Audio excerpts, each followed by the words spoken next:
Thanks, Tom. Well, stunning news for the Pittsburgh landscaping community. Last week, AgRecycle Compost Center announced it would be closing its Braddock Avenue location permanently. Closed? For how long? Indefinitely. Are you serious? No, man, I got like 10 leaf jobs coming up this week. Come on. The news comes as a shock to small business owners like Ray Burzik, who rely on the convenience of AgRecycle services almost year-round. It's an announcement that has Burzik and his peers scrambling. You know what, man?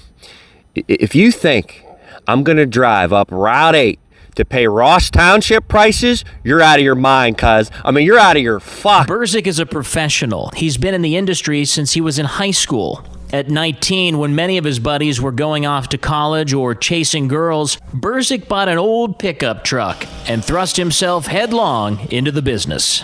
Now, there's no shortage of places in southwestern Pennsylvania to buy mulch, but what set AgRecycle apart is that you could also dump debris here. So what happens if landscapers don't have a place to get rid of yard waste? I caught up with self-proclaimed horticultural expert Kirk Stefanski to learn more. You know, I think it was Aristotle that said water will find its own level. And I think landscapers will too. What exactly do you mean by that?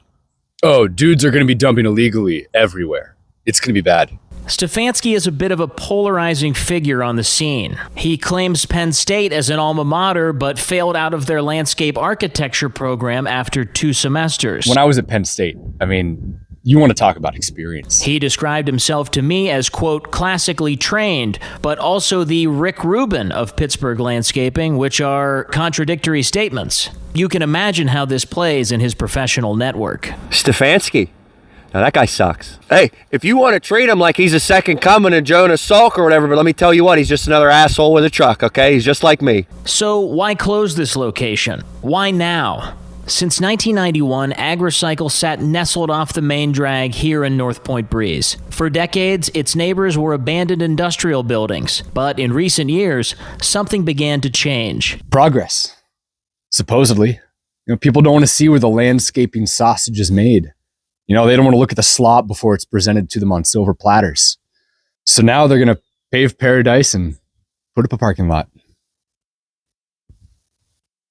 I said they're going to pave paradise and... I got it. What are you going to miss most about this place?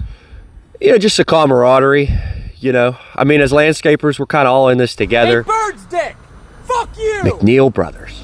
Oh, yeah, keep driving, tough guy, okay. In the days leading up to the closing, AgRecycle distributed these flyers, which state that a new location will be opening in 2025.